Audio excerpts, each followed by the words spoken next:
la blanda arena que lame el mar, su pequeña huella no vuelve más. Y un sendero solo de pena y silencio llegó hasta el agua profunda. Y un sendero solo de penas mudas llegó hasta la espuma.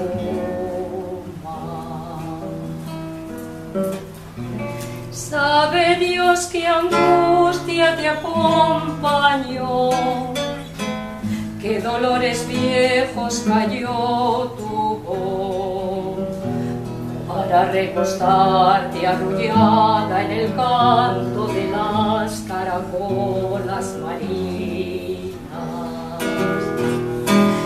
La canción que canta en el fondo oscuro del mar, la caracola. Te vas, Alfonsina, con tu soledad, ¿qué poemas nuevos fuiste a buscar?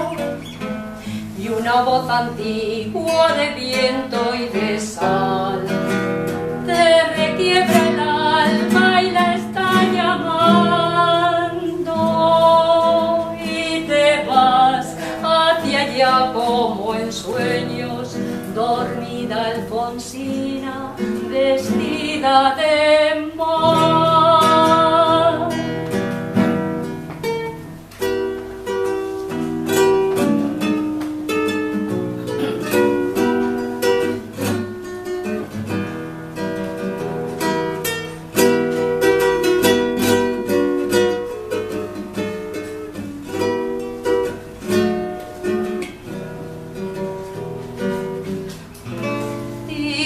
Sirenitas te llevarán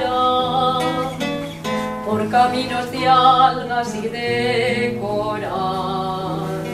Los fluorescentes caballos marinos harán una ronda a tu lado,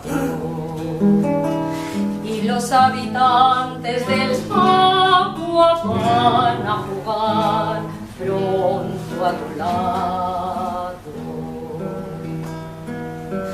Bájame la lámpara un poco más, déjame que duerma nodriza en paz.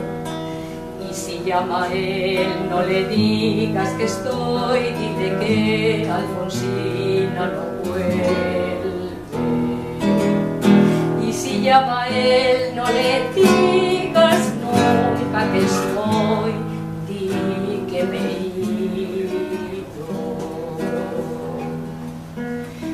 Te vas, Alfonsina, con tu soledad, ¿qué poemas nuevos fuiste a buscar? Y una voz antigua de viento y de sal te requiebra el alma y la está llamando, y te vas hacia allá como en sueños, dormida Alfonsina, vestida de